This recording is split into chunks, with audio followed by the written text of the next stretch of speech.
Good morning, everybody. Good morning. So nice to see everybody's smiling faces. In Science of Mind, in the textbook, it talks about the word God as love, as light, but more often about love. Because if it's all God and God is love, then it's all love. Ernest Holmes, our founder, when asked the one thing he wishes he had done differently, he talks about, wish I had talked more about love and less about law. The law being that cause and effect, right? That knowing that what we think about, what we talk about, what we do is what comes back to us, pressed down and multiplied. That law. And we can talk about love in the exact same way. What we think about lovingly, what we do lovingly, how we think lovingly comes back to us, pressed down and multiplied. In the textbook, it reads, ultimately, we shall see that the universe rests on the shoulder of love, that God is love, and that all the errors of man are the result of the ignorance of his own true nature.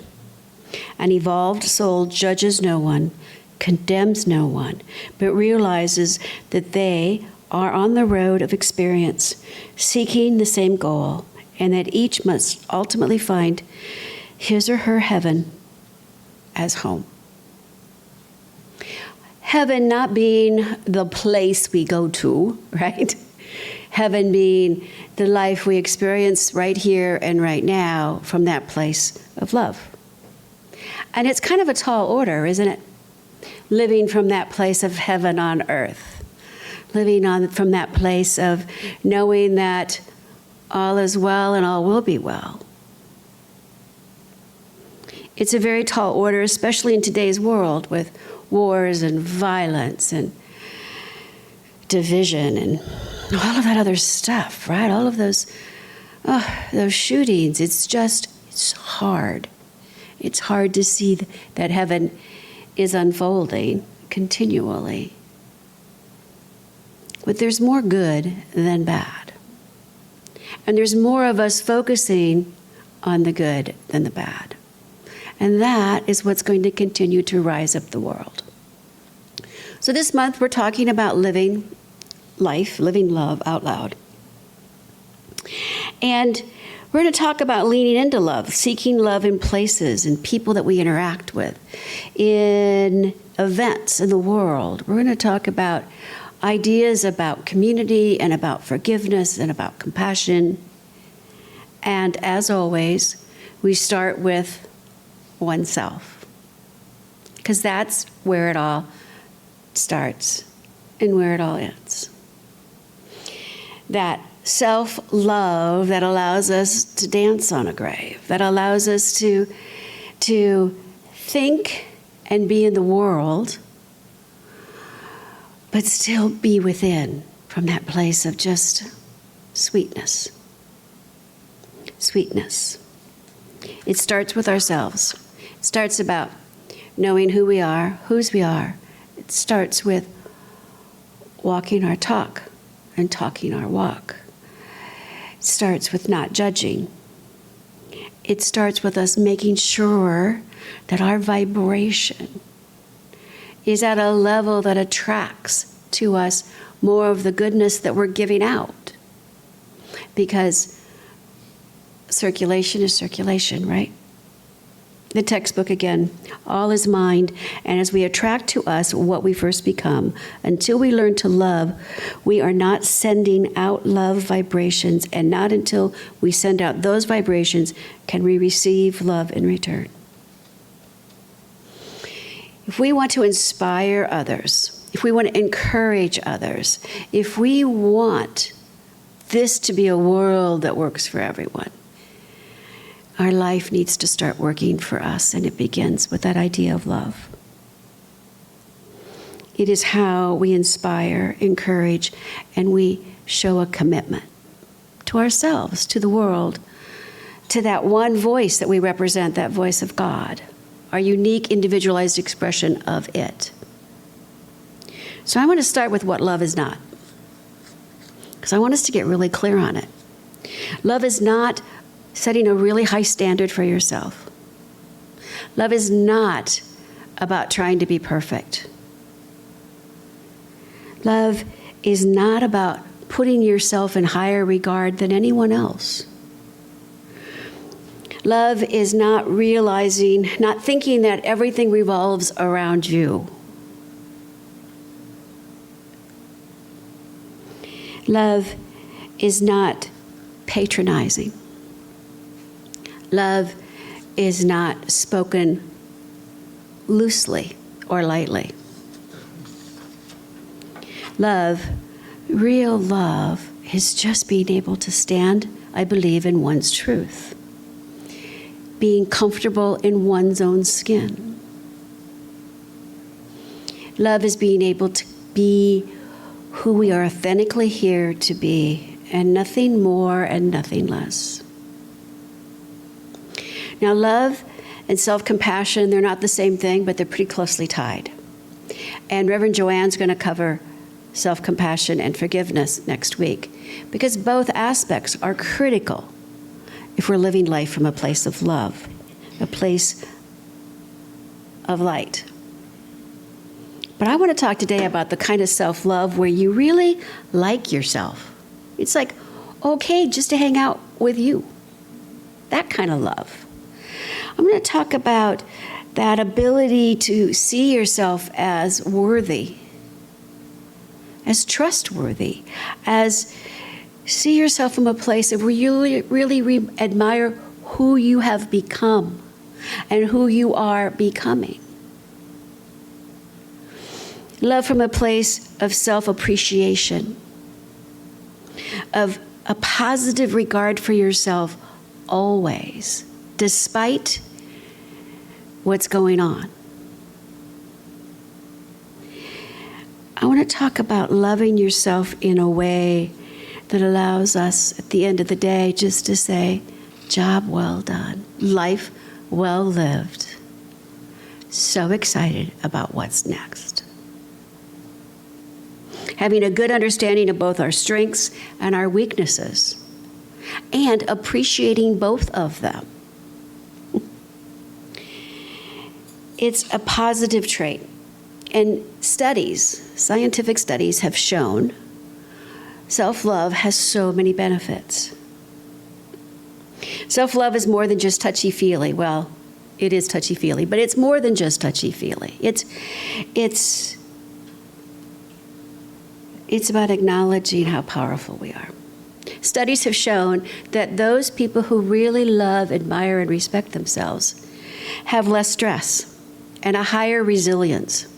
That because we love ourselves, we know how capable we are. And when challenges show up, that strong sense of self allows us to go inward and seek direction and guidance. It allows us to take negative feelings, ours and others, and displace them with what we know is our truth. It has been shown that those people with less critical thoughts have less overall stress and are able to do almost any challenge faster and more efficiently. Which takes us to another trait of self-love. It has been shown that those people who have self-love have a greater ability, a greater willingness to take on risk, the good kind of risk, the kind of risk that is allowing them to stand in their own power. Because when we love ourselves and we know our strengths and we know our weaknesses, then we can stand tall and take the right action. People who love themselves also tend to partner better. Because we know our weaknesses, we seek out people to work with that complement us. We trust ourselves. And as by trusting ourselves, we start to trust others. Imagine in a scenario like this. A friend comes to you with a great idea. They really are excited, but they have doubt. Those of us who love ourselves, we can easily say, you can do this. I'm willing to help. Those of us who have self-doubt kind of want to share it. Let's face it. When you have that self-doubt, you kind of want to share it with others. It's about not playing on our insecurities, but standing in our security and in our strength. It has been proven that people who love oneself have greater empathy and appreciation for others. We tend to be willing to hold a space for others. I would go so far as we're willing to do spiritual mind treatment work for others. Those who have the capacity to love oneself, it starts there before one can love another. When we know that we are succeeding, it's easier to support people who are succeeding around us. When we feel good about ourselves and our capabilities, we can see the good and capabilities of others. It's also been proven people who love oneself have a tendency to have a greater faith, not only in themselves, but in a higher power, whatever you call that. And people who love themselves can set better boundaries.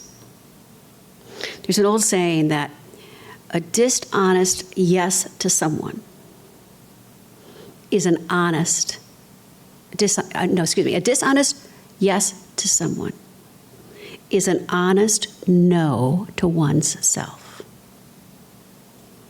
When we say yes, when we don't really want to do it, we're really denying ourselves our ability to love ourselves. And it limits our ability to take time to care for self because we're so busy saying yes. Boundaries are so important. So, how do we go about loving ourselves more? Because I believe all of us in this room love ourselves greatly. Otherwise, why would we be here, right? I mean, there's other things to do. But I think we love each other we love ourselves greatly, and we love being around other people who love themselves and are willing to support us in our challenges and in our desires and in our insecurities. So I want to look at three things today. I want to look at the idea of getting to know oneself better, of having a self-care ritual, and of the practice of gratitude through affirmations and through compliments. So know thyself. We were not born to fit in.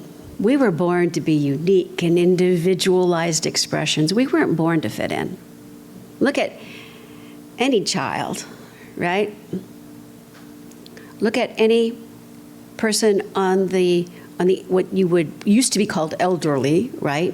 But I'm going to say the people who wear purple hats, right? You know, we begin not fitting in, and it's okay. And we towards the end of our later years, we don't fit in, and it's okay. But there's that time in the middle. And for me, it happened like around high school. I don't know about you guys, but for me, it was like high school, right? I come from a very large family, and I had over 30 cousins, and we all lived in the same town. We all got together every Sunday. And my cousin Rick and I, same age, get to high school, same class. So, fitting in, wearing the right clothes, right? Taking the right classes. I fit into the in crowd. It was pretty simple for me to fit into the in crowd. My cousin, he was a bad boy. You know, the kind of roll your cigarette up in your sleeve kind of bad boy. He was one of those bad boys. And so he fit in with the bad boy crowd. And we would get together on Sundays, you guys, and we weren't trying to fit in anywhere. We were just being authentically ourselves. And the bad boy group had just as many problems as the good girl group. And it was fascinating to spend time authentically being oneself and then stepping into that let me fit in role. He and I both learned that really, really quickly. Now, it didn't change our behavior in high school, okay? I want to tell you, it's not like it changed our behavior in high school, but we were willing to talk to each other. We were willing to accept each other, and we were able to appreciate each other's points of view. And I think it drew this desire for both of us to be a little different. And we both became a little different and a little unique once we graduated from high school. A point of view, one's personal point of view. It's become sort of a trademark anymore, right? A POV. If you've walked any cooking competition or any competition on television, right? It's all about, but what's your point of view? We want to see your point of view. So now let's take that a little deeper. Now that the world is starting to say, I want your point of view, right? I want your take on this. I want you to put it in your words. What about if we went with a spiritual point of view that started from that place of self-love? And we let that spiritual point of view guide ourselves. That spiritual point of view as that small voice, which can be really loud. What if we went there before we took the step to fit in? In the book, Path to Wealth, that we're going to be using for our class later this month, Mae McCarthy talks about this idea of asking she calls it your chief spiritual officer, but asking that one power, that part of us within that knows our connection, to ask for a sign, to ask for guidance. And if you don't get it, ask for an even greater sign or an even greater voice. And let that small voice become a very large voice. And for those of us who are looking to love deeper, it starts with loving ourselves deeper and being willing to make time and space for that voice. That voice, that feeling in the gut, whatever it is for you, to be more prevalent, to be the primary point of view that takes us to that next step, which requires us to have some self-care rituals. And I'm not talking about a bubble bath with a glass of champagne, right? I mean, not that that's a bad thing. Gotta tell you, it's pretty sweet. But it's more than just that. It's more than a bubble bath or a mani-pedi or a spa day. It's about engaging in activities that nourish our mind and our body and our spirit, whatever that is. Whether it's a quiet walk. For my mother, it's spending time with her rosary. My sister is spending time in her garden. In the winter for her, it's spending time planting and planning her garden. It's those things that your mind and your body and your spirit just say, thank you. Thank you for this time and this space. You know, in an airplane, they always have you put your mask on first, right? They instruct you put on your mask first. And if you're traveling with children, they come up and they talk to you one-on-one. Well, they used to anyway. They talk to you one-on-one. Like, want to make sure you know your mask first, and then your child's. And it's not because you're more important, obviously, but it's because one needs to make sure one can take care of oneself well enough to take care of others. And I can tell you this from personal experience because I got into this teaching, and I don't know of anyone who got into this teaching because life was just so swell, right? I got into this teaching, I was in a really crappy relationship, and some of you have already heard this story. And I was seeing a psychologist, and I took this test. It was a codependency test. I didn't even know such a thing existed. Did you know that you can score more than 100% on a test? You can. If it's a codependency test, you could score way more than 100. And so, yeah. And I just, and so she said, you know, you need to go to this place. You need to go to this, at that time it was called a religious science center. She's like, you need to go hang out with people who like love themselves and are happy with themselves or just happy, period. And you need to like Stop pleasing everybody but you. And I was like, I'll go, but they're going to be just like me anyway. Well, I got so loved up. And they were nothing like me. And they were not living life anything the way I was. They really didn't care, I'm going to say. They cared about themselves more than they cared about their happiness of everybody else around them, which allowed me to go in there and feel the love. And this is where I learned about affirmations. Affirmations, right? We've all got them. I'm working on something, so I'm going to put affirmations up everywhere. But I learned there about a personal affirmation. So my very first personal affirmation, that affirmation of my statement of truth for my life was, I am loving, lovable, and loved. I wrote it down, and I couldn't even say it out loud. I could not say it out loud. Because it wasn't who I was on the surface, but it was who I was. And that me that wanted self-love, couldn't say those words out loud. But I got there. Boy, did I get there. And I didn't stop there, but to this day, that is still my personal power affirmation. And if you don't have one, get one.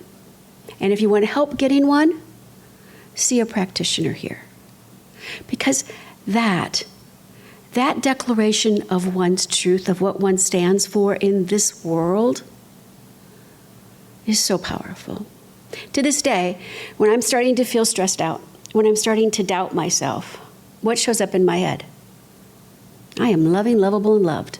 And from that place, I can do anything.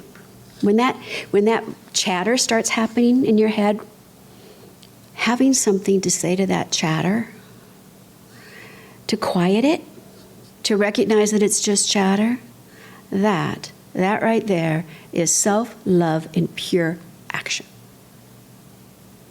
Right there.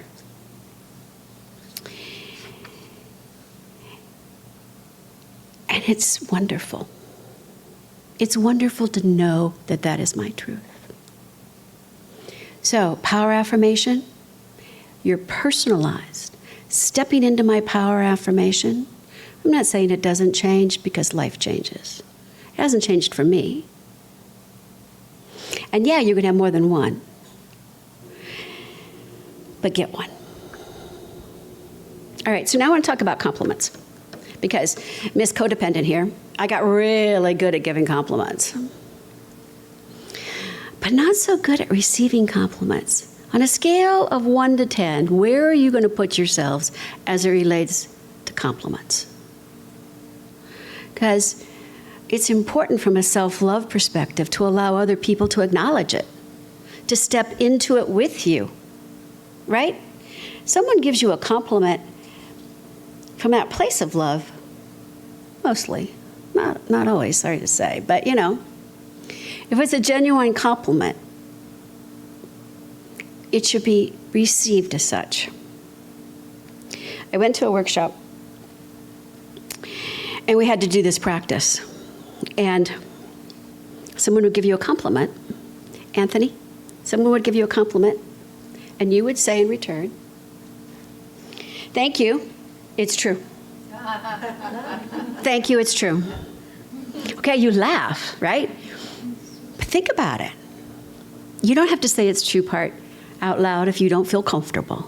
But let's practice this, shall we? I'm going to give you guys a compliment. Here we go. You are a loving expression of love. Thank you. It's true. You are a gift to the world. Thank you. It's true. You are one of a kind. Thank you. It's true. God, you guys have it. This is a quick study group, right? Thank you. It's true. But doesn't it? Yeah. Isn't that great, though? Thank you. It's true. Because, you guys, it is true. When someone compliments you, it's because, whether you think it's legit or not, it's because something within them wants to say that to you. So it's not about, oh, it's nothing. It's about, thank you. It's true. Loving ourselves is not a selfish act. It's a fundamental necessity for living a life well lived. When we acknowledge our self-worth and we're willing to love ourselves, then when we acknowledge and love others, it's easy. Well, it's easier anyway. You know, a healthy tree bears fruit when it's rooted and well cared for. When we love ourselves, we become rooted and well cared for. When we light a candle, the longer the candle burns, the brighter it gets. When we love ourselves, the brighter we can become. Our actions and our words and our deeds are like that stone that you throw into a pond, right? You throw that pebble into a pond and it ripples out. That's the impact we have on others, that rippling out. But I have to tell you what, the deeper you go in that pond, the calmer the pond is. When we are centered, when we allow ourselves to put loving and caring and appreciation of oneself front and center, that ripple is so much sweeter.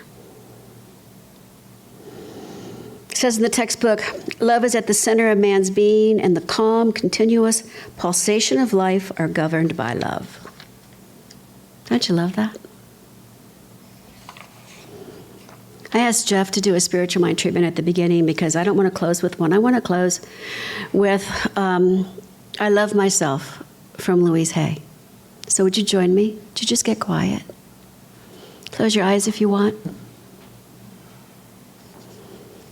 And hear her words of truth. Deep at the center of my being, there is an infinite well of love. I allow this love to flow to the surface, to fill my heart, my body, my mind, my very being.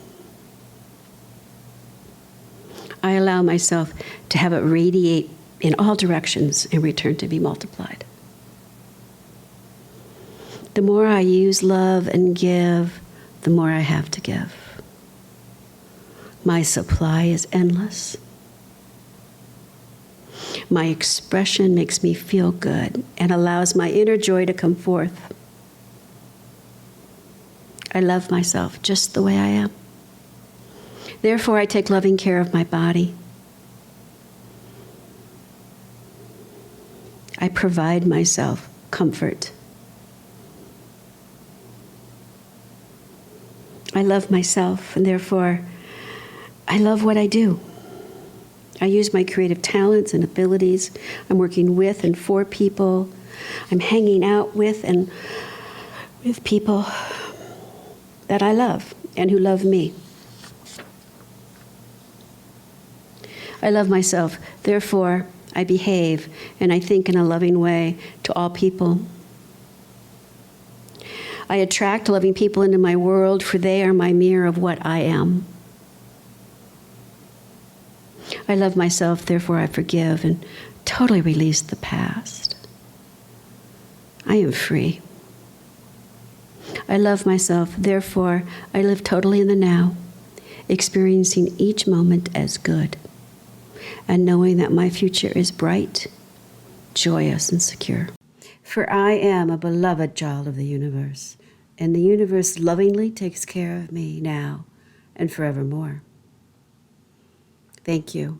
And now, I'd like to close with the words from the oh-so-wise Lucille Ball. Love yourself first, and everything else falls into line. You really have to love yourself to get anything done in this world. And so it is.